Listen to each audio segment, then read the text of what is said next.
Welcome. Today I'm going to show you major scams used in Pattaya, Thailand that you should be keen with.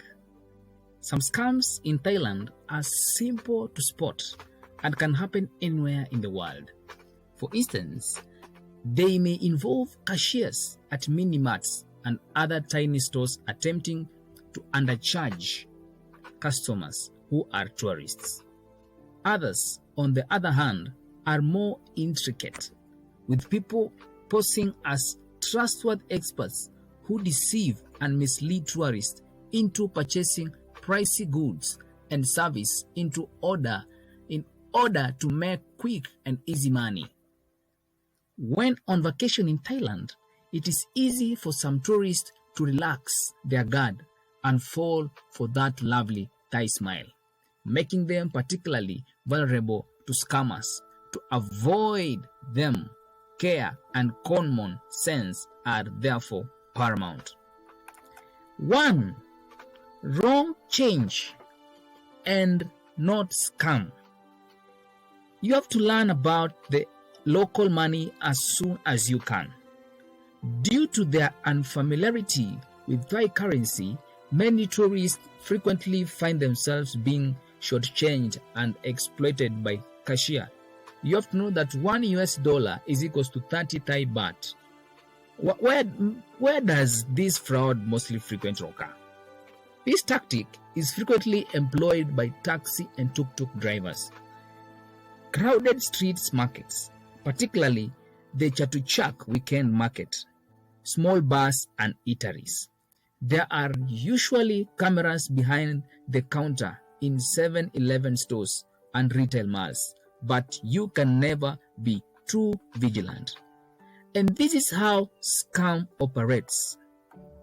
Some merchants may assert that you provided them a note of lower value than you handed over in one situation. 1. The 500 baht is 1000 baht note. You will be given change for 500 baht after handing over 1000 baht note. When you attempt to defend your case, the merchant quickly picks up the previously prepared 500 baht note and flashes it in front of your eyes. The very little English the vendor did speak has now obviously vanished into virtually no English at all circumstances. Situation 2. The 100 baht, that is 500 baht note, the identical process as previously described also applies to 500 baht notes. Suddenly, the 500 baht note changes to a 100 baht note due to the fact that 500 baht and 1000 baht notes colors are so close. This occurs frequently. And maybe how can this scam be avoided? Obviously, this may occur in any popular tourist destination around the world. So exercise caution. Make it a point to demonstrate that you have 1000 baht note when you hand it them in order to prevent this from happening. Ask the dealer if they have change, if you can. Instead, ensure that you carry smaller amounts and change larger ones at establishments like 7-Eleven or at your hotel. The scam of fake notes. In some ways, this is comparable to the hoax mentioned above. A merchant in the tourist trap accuses you of using a fake note to pay. How does this scam operate? The shopkeeper normally walks to the rear of the store and outside after you give them your money. After exchanging the banknote you provided for a fake one, he or she leaves. After showing you a false banknote, he or she will ask you for another payment, making you spend twice as much as you had. And how this scam can be avoided? I advise against using huge banknotes to prevent this from happening. Typically, only banknotes with denomination of 500 or 1000 baht are used to pull off this trick. If the merchant tries to leave, kindly request your note back until they return with change. In the end, you need to be aware of your baht notes and, if you can, record the serial numbers of large bills. Should such circumstances develop, this may only prove to be a minor annoyance, but it will end up. Situation number 3, it is that this place is closed. In Thailand, this scam is typically seen close to popular tourist destination. Most incidents that victims have been reported have occurred away from Bangkok's Grand Place. Immediately save you a lot of hassle. This is how scam operates. Typically, a stranger will come to you and let you know that the attraction is closed for a variety of reasons. They'll then go to suggest some alternatives. These con artists frequently present and sound convincingly, donning professional clothes with tourist police insignia, etc. Note that 99.9% of the time the attractions are open. Remember that these con artists can occasionally be found inside the attractions, so always be on the lookout and carry out your original plan regardless of whether the person seems false or real. You are given a sales representation that promises to take you a fantastic tour. This pitch is being sold by someone who wants to get you into their vehicle so they can take you to a gym shop or a tailor's shop after shopping at one or two neighboring temples. Once you enter the store, you are tempted to make a purchase by being given cheap discounts on clothes, jewelry, ivory, and other goods. In reality, many of these jewels are either false or illegal. Many tourists intimidated into purchasing overpriced goods, and there have even been severe instances when foreigners were imprisoned in those until they made a purchase. This is what you should supposed to do.